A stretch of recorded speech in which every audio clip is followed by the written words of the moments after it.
Good to see you. Wasn't that good lunch? Oh my God, so delicious. Woo! So I've been talking to people throughout the lunch about that exercise, and I don't think it was my imagination. People really had some great discussions. Some people were saying to me, we were fighting at my table. It was awesome. So I hope you guys had that sort of experience, that not just the ones I spoke to. It was incredible to see you guys, the energy and the exchange that you were having. Really cool. So what we're going to do now is have our report back. One of the facilitators from each room is going to share, and so let me introduce them to you. Right next to me, I have Dirk Deffenbaugh. He's the managing director of Interbrand's Dayton office. And next to him, also from Dayton, they kind of stuck together there, is Tom Kowalski. He's the senior director of client development in the Dayton office. And then there's Jamie Grady. He's the executive creative director. What did I say? Oh my God. There's too many Jamies. I know which one you are. I'm sorry. It was the adrenaline talking. Jamie Wagner, who is the executive creative director of the Cincinnati office of Interbrand. And this is Carol Ann Fields, executive director of client service. Thank you very much for serving along with your colleagues as facilitators. I told my group that they could yell at me if I misrepresented. Yeah. Me too. No, for sure.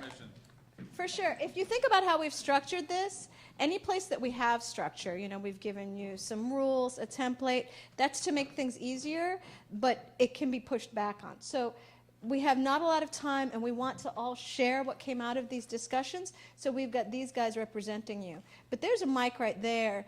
For sure at the end, question and answer, but I agree with Jamie. If you're like, hold on, I have something to add, we want to hear that. We want that energy. Remember, we promised you interaction, okay?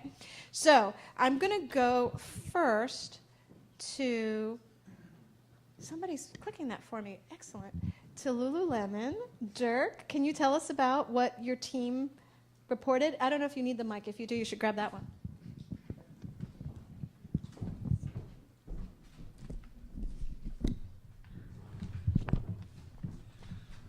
Yeah, so we had Lululemon as our case study. Some really interesting discussion that took place in our groups, and we had 3 groups. 2 groups were fairly similar in terms of what they thought were the key issues and what should be done about it. But we had one group, and those 2 groups were, and I'll talk more about this in a minute, but they were really kind of what you'd expect, like get back to the roots, don't be so exclusionary to people. Can I cut you off for 1 second? Yeah. Tell them about the problem Lululemon. Right. So Lululemon, as most of you know, is a brand that started off as a yoga brand, really for women, very niche and very authentic, we think. And they went public in 2007, and you draw your own conclusions as to whether that has a direct impact or relationship with some of the problems that they've had. But as they've grown, they've sort of lost some of that authenticity, and in the process have really alienated a lot of customers, a lot of their core customers. There have been some real PR gaffes, all the way from the sort of see-through problem that they had, and also the CEO sort of coming out and saying, a lot like actually the Abercrombie and Fitch CEO did, like, our product's not for everybody, basically deal with it, right? And so those were the issues that we were asked to address, and how do you sort of fix those issues? And so, again, one of our groups interestingly said, like if you're going to be sort of an exclusive brand, then be an exclusive brand and own it, and just be that brand. And you don't have to apologize for not being for everybody. You shouldn't have to be for everybody. You shouldn't have to be all things to all people. Be authentic in your exclusivity. And so we thought that was an interesting dynamic. The other 2 groups were more in line with sort of becoming more inclusive, not less inclusive, right? So they talked about getting back to the authentic yoga roots and really reconnecting with, so the brand has done this really cool thing where they open up stores and they ask local yoga instructors to come in and sort of be the local yoga instructor for classes that take place in the stores. And so this is a really cool idea. It's a very authentic idea, and one that really helped them become who they are. But they've sort of gotten away from that. And so our groups talked a lot about, get back to that core, be about leading a healthier life and be empowered to feeling good. And that doesn't mean that that's not an exclusive type of an approach to the brand. So we talked about what they should do, and that's getting back to the roots and reconnecting with their customers, this idea of yoga ambassadors, and own up to your mistakes. Own up that the product quality hasn't been up to the original standards. Own that and say, and apologize for it and say, we'll make it right. And talk about the fact that they should be more inclusive and not exclusive. And so you've got to admit that you've made those mistakes and then fix them and then move on.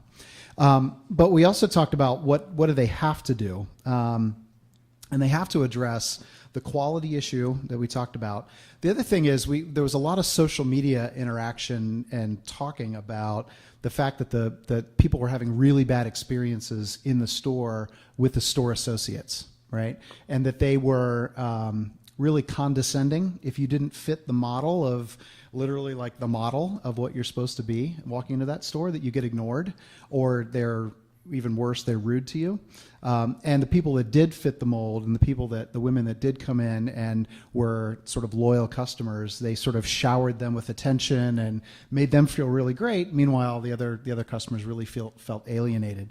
And so we talked a lot about the store employees as being brand ambassadors. And this is really important for an authentic brand. We talked a lot about that. So to be an authentic brand, you have to hire people who are passionate about the brand. And one of the risks that you have as you either go public or you grow too quickly is that you hire people who are not necessarily brand ambassadors, right? It's hard to hire good retail people. It's hard to find them. And you have to be willing to pay them well, and you have to be willing to train them and invest in them. And a lot of times companies ignore that part of it, and so they end up getting employees who are not brand ambassadors, not passionate about the brand, and so they start to treat people, maybe some ways that you wouldn't want if you're the Lululemon brand. So the other interesting thing that we talked about is that they're starting to target men, and I was saying in the store that's in Columbus where I live, they actually have an ultra marathon runner who's ironically a friend of mine, and they were promoting him as a sort of celebrity ultra marathoner person. And we talked about, is that a good idea? Does that alienate women who are in the stores, or is that really a legitimate growth vehicle for the company? So I thought that was pretty interesting discussions. So that was kind of an overview. Thank you very much. Yeah, you're welcome. Can you just pass the mic Sure. to Tom? Are we holding questions for the end, or do we want to talk about that case? So give them more time to think of their questions. But again, the mic is there. If someone has a burning one, they can run up. Don't think too hard about what he said. You have to listen to what I'm saying now. All right. Well, he's my boss. This is my chance to get digs in. So, okay. So Whole Foods. Whole Foods. That, as many of you know, you probably are familiar with the brand, but really a great authenticity story. I think that they have done a lot of things right for a really long time.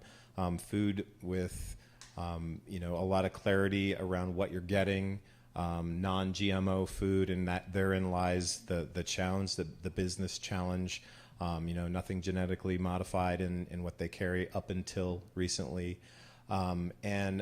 So some of the things that we talked about with, and in addition to the GMO issue is they've been having some labor issues, just around how they treat their employees, how they, where they're sourcing their food, and the labor involved to get that food into the stores. So in some of that, those practices, and then the fact that they're starting to carry actually GMO product has really started to chip away at their authenticity. So some of the things that really resonated about their kind of brand proposition with our group was, first of all, the idea of community and accessibility. The fact that people looked to Whole Foods for someone to trust. They wanted to trust where they got their groceries. And they felt that Whole Foods was honest and upfront about what was in the food, the ingredients, the labeling. And ultimately that instilled the feelings of trust and knowledge. Like you're going to get smarter for going to Whole Foods. You were able to trust Whole Foods. So when these different situations have come up, we sort of surmise that it's market forces that are causing them to start to play in these GMO kind of product lines. Ultimately, Kroger and a lot of the other grocery chains are playing in their space as well. So you've got the big guys that carry all that other stuff are playing in this organic space. So we are supposing that they're just sort of like, okay, we have to do this to survive. But ultimately, it created a sense, and we decided it just created this sense of being cheated, right? The Whole Foods customer have felt like they've been cheated because they've told this story and they've, sort of really embraced this set of customers. And now, guess what? We've changed our tune, and that's alienating, and it's just kind of counter to who they are. Some of the things that we talked about with regard to the overlap with sort of what the brand proposition is and then what the business situation is. We just talked about connectivity. So the idea around Whole Foods being connected to their community, connected to their customers, and then also with this business situation, just this idea of maybe chipping away at that connectivity, the way that those consumers are connected to the brand and now feel betrayed. So getting into what we decided they should do about it. And again, similarly, there was two groups that were a little more aligned and then one rogue group. But so I think that I'll start with the rogue group, and that was stop it. Stop carrying the genetically modified foods, apologize, do a 180 and say, we're not doing that anymore. We messed up. Sorry. Here's why we did it. And this gets to a little bit of some of the things that we thought were really important, which is transparency. And it also goes back to this idea of knowledge and being a knowledgeable and sort of a trusted resource for information around food. But say why. Here's why we did what we did. And we thought you'd like it, but you know what? You didn't. And we're sorry. We're done. Right? So that's one thing we said they should do. So, I think this apology thing, back with Dr. Ono and Dirk, I mean, it's like, say you're sorry, own up to it, own it, right? And then so I think a lot of the other points apply to both groups. The idea of educating folks. So the other group said, well, you know what? Maybe it's okay for us to carry some of this stuff, but again, say why. This is why we're doing it. And if you choose to go this route, great.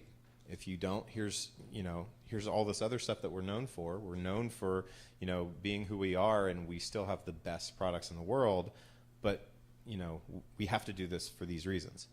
We talked about Chipotle as an example. I think that's a brand. I won't steal thunder. I think that was what you're. So, but the idea of not being able to be pure to certain things because of market forces, right?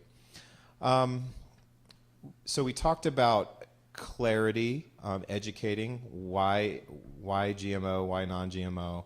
We talked about transparency, and that extended down to touch points like packaging. So coming up with packaging, not only to educate people even further on what's in the products that they're eating, but maybe even removing packaging and offering more of a bulk or reduced packaging type of product offering, so that you, in a way, you're sort of doubling down on some of the stuff that they've already really made a name for themselves around. So you're kind of bolstering that up. You're saying you're sorry, or you're bolstering up this other aspect of the brand, almost to sort of compensate for some of the things that you kind of have to do with regard to carrying some of those products. We talked about, with regard to the employees, just going back and living up to your brand promise, which is sort of helping people flourish. It's sort of in their brand brand positioning. But just enabling their employees and that whole ecosystem, that whole chain of team members, enabling them to flourish, asking them to, and this goes into this idea of co-creation, asking the employees to co-create some of those environments or some of those programs that will help them flourish. So involve them in the process so that they're a part of the solution, and it is authentic, and it's who Whole Foods is. What else? We talked about the idea of accessibility. So cost is a big issue with Whole Foods. It's expensive. And so that sort of starts to point at why they've maybe made some of the decisions that they've made. So how can we combat the idea that Whole Foods is not accessible because of the price? And so some of it was around, do we bring pop-up retail experiences to kind of bring the Whole Foods and that food quality into different neighborhoods and just alternate kind of Whole Foods experiences? But the other interesting idea was this idea of creating a standard around rating the food. So whether it's organic, or whether it's whatever those criteria are, to kind of create a rating system for all kinds of food. But the fact that it's kind of community oriented, so that there is sort of a grassroots neighborhood aspect to rating the different foods in that particular Whole Foods. And then we got into a conversation around, okay, you need consistency from one store to the next, and brand consistency in a common thread. But really interesting idea around a community grassroots rating system for the food, because it is your store, it's the community's store, and that really connects with who they are. Thank you. Very cool. Did I get the hook? Right on. Thanks. So now Jamie. Good. So our group's at Chipotle. Can everyone hear me? I hate the mic. Sorry. Thank you. Use the mic. Some of us have hearing impairment. All right. Perfect. Thanks. So we had Chipotle, and honestly, I was expecting a lot more arguments from our group, but surprisingly, everyone was cordial, and in fact, had general consensus. So after the first exercise, we actually paused and talked about the first worksheet first, and just took a gauge of whether or not we aligned to the proposition, which Chipotle is food with integrity. And only one group had deviated from the current proposition in the workbook, which was cool, but also fascinating. After we completed the second phase of the assignment, we had another rich discussion, and actually almost all groups aligned to committing to who they are as a brand, but evolving it, which I found in general consensus. Looking for head nods, I see a couple. The cool thing was that in one camp it was about, can we just celebrate that we have great tasting food. Let's not be apologetic about that it's 1,000 calories a burrito, but also recommit to food with integrity. And then we had a lot of really rich discussion on how to activate that, not only through graphics, but also experience. So for some examples, we talked about a recommitment to the farmers. Can we find a local ingredient for that specific region that could be sourced for those stores? We talked about how can we evolve some of the touch points, because we believe it's inconsistent with that proposition. And I think that's really the richest content from our discussion. Looking for head nods, I see a couple. That was it. But I was surprised at the consensus, because we actually did this exercise, I told our groups, as a prototype, and it was not cordial. We're very passionate. We told them we're passionate. That's great. Okay, best for last, right? So our brand was Burt's Bees, and we had 3 groups as well. It's hard when you can't actually see and read, so I'll take them off on and off. You'll just have to bear with me. 3 groups. I think our conversations were all pretty much in aligned. I'm looking at my co-moderator, and he's going to cue me. Apologize in advance if I misrepresent the group. I'll do my best to surmise what we talked about. They went and had lunch, and I stayed and did all the homework together. So I'll do my best to represent you guys. So for those that aren't familiar with Burt's Bees, their proposition is people, profit, planet, which we thought was very interesting because how many organizations call out profit in the middle of their people and planet? So put a finger in that. We'll come back to that because we thought that was interesting. We talked about the emotion that evokes. Caring, feels good, healthy for you. It's human. It's natural. Honest, small, real, sort of mama pop, down to earth. And I'm not sure how many of you guys are aware of Burt's Bees and how they started, but it was an artisan hitchhiking back in the day, met up with the beekeeper, and hey, I've got some extra wax, made some candles, sold them in New York. They were very trendy and exciting, and that's basically how they started, was making candles. I don't think they make candles anymore. So interesting, again, another piece of information, put a finger in that, right? So the current situation, for those, again, weren't necessarily aware of in the room, was that Clorox has purchased Burt's Bees. How many people know that, right? Good, because not a lot of us did know that. So how did that make us feel, right? So we thought that was going to definitely infringe on their inherent brand, right, as far as their equity, as far as being small and natural, and Clorox, and kind of a disconnect on that. And now that consumers are much more aware nowadays, and knowing that Clorox owns Burt's Bees, how does that making the consumer feel right now? And they're not exactly happy, and they feel that that's not right for their brand. Again, the whole thing around Burt's Bees being natural is really just a point of parity nowadays. I mean, everybody's going back to nature, so how are they going to be able to differentiate themselves against that? That really is something that everybody else is doing. Again, it's not unique, and that, something for them to get back to. With the whole Clorox purchase, we feel like that's something that demands transparency from the brand, and they really need to own that and really just come forward with it. I think one of the things we thought was interesting about Burt's Bees was that since Clorox bought them, is there a way that Burt's Bees could Clorox leverage the purchase of Burt's Bees and help them become more natural focused? And I know they've launched some products to be more natural cleaning products, and is there a way that Clorox could leverage Burt's Bees as far as that whole natural proposition and make them a little more relevant today? Let's see, what else do we have? All right, so there are challenges. So what we decided as a group is that we thought that they need to go back to their roots and where they started. And we thought there were some interesting things that they have in their name. So there's the guy Bert, and then there's the bees. And we thought, is there anything with Bert that we could leverage going forward? You think about Wendy's, and they have the Wendy character, or Dave, the founder.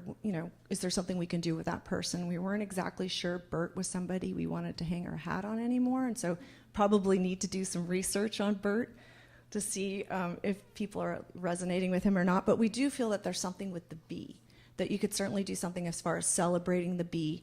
If you look at the people and the planet part, people as bees being part of a colony and creating a buzz around their products. Nobody? Anybody? I used it. Nobody laughed. I'm sorry. I tried. Again, around the whole sense of creating a colony, being a part of that. Everybody's a bee, said that. But right now, bees are certainly something that are in the news a lot. And is there a way that they could take that profit piece of their proposition and talk more about it, because it kind of hangs out there? But could they talk about the profit of their products and how they're going to give that back to bees and be, more conservation? It's a way for them to still be a large organization and part of Clorox, but still, drive their authenticity around being natural and, giving back to the planet. Anything else? Pretty good? All right. That's it for me. Thanks. We had a great time. Thanks, you guys. So I'll let you guys think about your questions and drift forward if you have them. Oh, good. Brian's working on one. I had one for you guys. Oh, I thought you were standing up, Brian.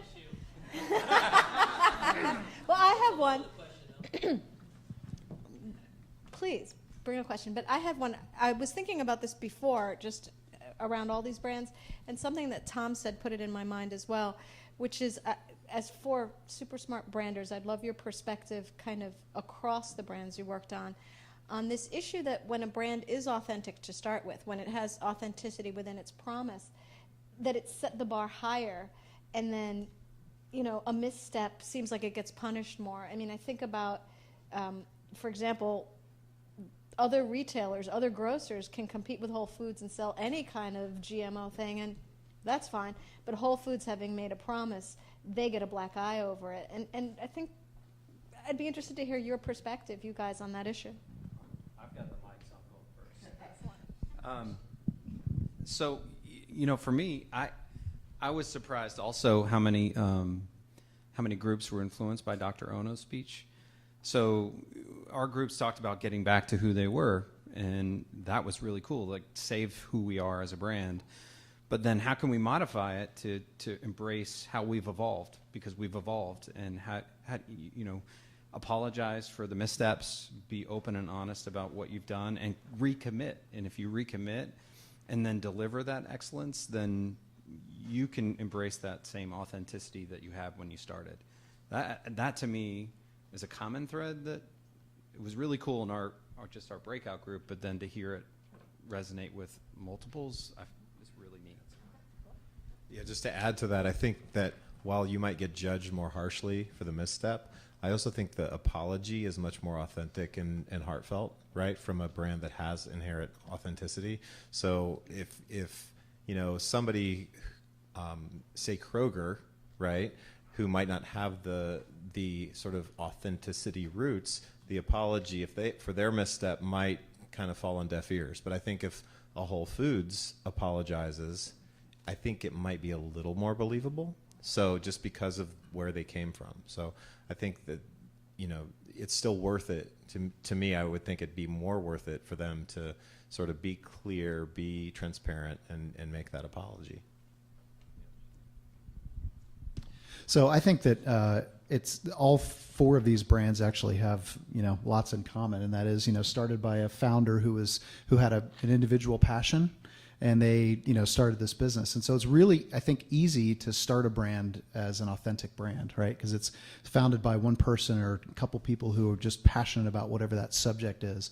The difficulty comes in growing that business to become a business that's scaled and profitable and still authentic. I think that's the really, really hard part. And I think that's what all four brands here are struggling with is, as they've gotten big and as they've grown, how do you maintain that authenticity? And that's really the hard part. And I think, Tom hit it right, that it's, that you do have to, if you want to get back to your roots, you have to sort of, admit that you've made mistakes and do that. But I think it's a real challenge for brands that have grown to scale to be able to get back to that authenticity. So we've seen examples of politicians and people like Paula Deen, who are their own brands, apologize and fail. And I understand in Paula Deen's case that she puts 3 pounds of butter into every meal and yet then goes back and works with the big pharma companies, making a profit, getting out of diabetes pills. So what do you have to do on that path to make that apology credible? Because these people clearly failed in everything that they've done. Sure, go for it. I'll do I have a background perspective music. on that. Let's see if you guys agree. I think that the motivation behind the apology is really transparent now more than ever. And so I think Paula Deen, she apologized because she got in trouble. And you can tell that if she could have gotten away with it, she would have. And I think that there's a difference. So, for example, Dr. Ono, who's influenced our thinking so much, the example he shared that was so striking to all of us was, upon reflection, I was wrong. That's really different from, well, they've shut down the school because of protests. Maybe I'm sorry. So I think motivation is a big part of the answer. I was going to say what you said. Thank you for your question. Anybody else? Come on. You guys. I have one more question. Good. So one of my favorite corporate cartoonists is Hugh McCloy from Game Boy, and he says that every good brand needs a cause. And having come from St. Jude Children's Research Hospital, I completely endorse that. But it seemed like each one of the brands that we talked about today has a higher inspiration, a higher motivational level. How do you think we could incorporate that into what we do every day? Because we struggle differentiating ourselves as a public university. How are we different? Why are we different? So we kind of have to elevate it. Can you give us some guidelines as to what to look for to implement this kind of high-achieving mission?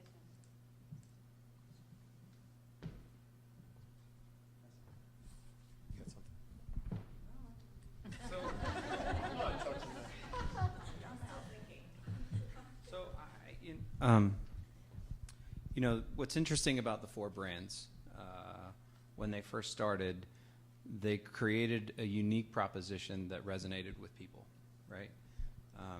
I'm a Chipotle lover. I was on the one side of that argumentative team that just live and die for that brand. I think creating a unique proposition that resonates with people is the first step, whether you're a person, because we're all our own brands, whether you're a product, a service, having something that's unique is the first step. And then delivering that with consistency is really important. And, you know, we talked at length about these four brands, you know, their deviation from their promise. And it's about course correction. So for me, that's where you start. Unique proposition and then delivering it with excellence. Can I add something to that? Sure. I'll just stand and just so people can hear. Like you're in the business of education, right? Which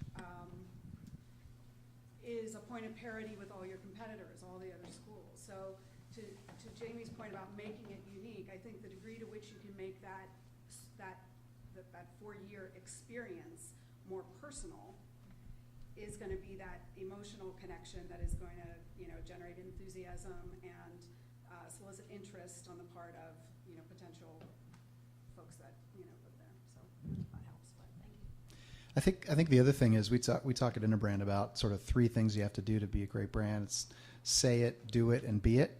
And I think the companies that fail at that, they say it, certainly, right? They say what they're about. And maybe some of them do it. You know, they live up to those values internally. But that last level is the hardest, to actually become the brand and sort of a, you know, an ambassador and living the brand day in and day out. And I think that has to be authentic, and I think it has to come from internally, like it has to be built around it. So, you know, we talk about like a unique proposition, you know, and white space and how do you differentiate the brand.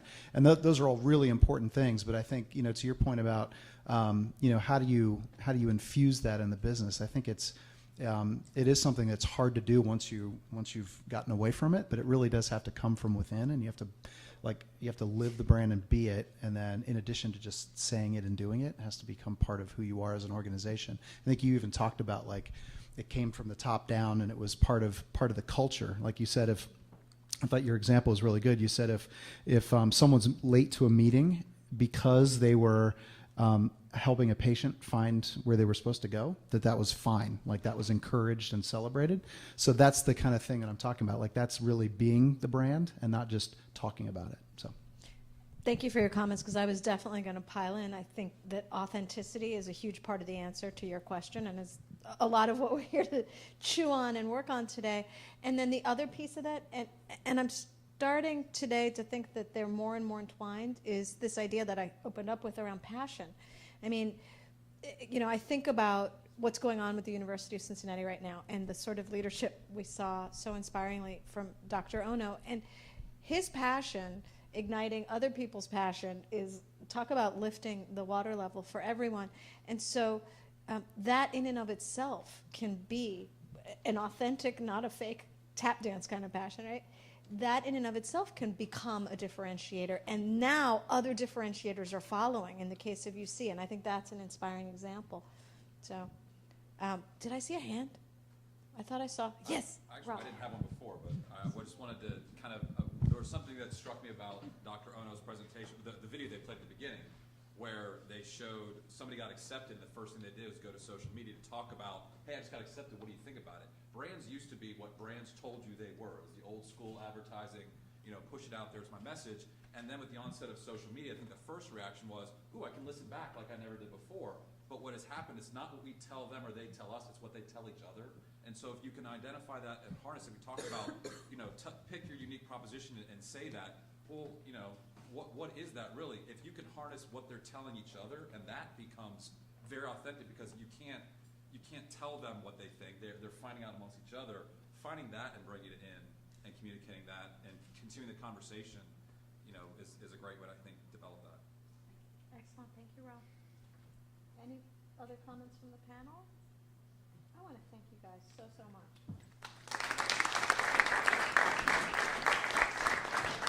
And I want to thank all of you for engaging so fully in those exercises. We're going to do a little switch up here, and then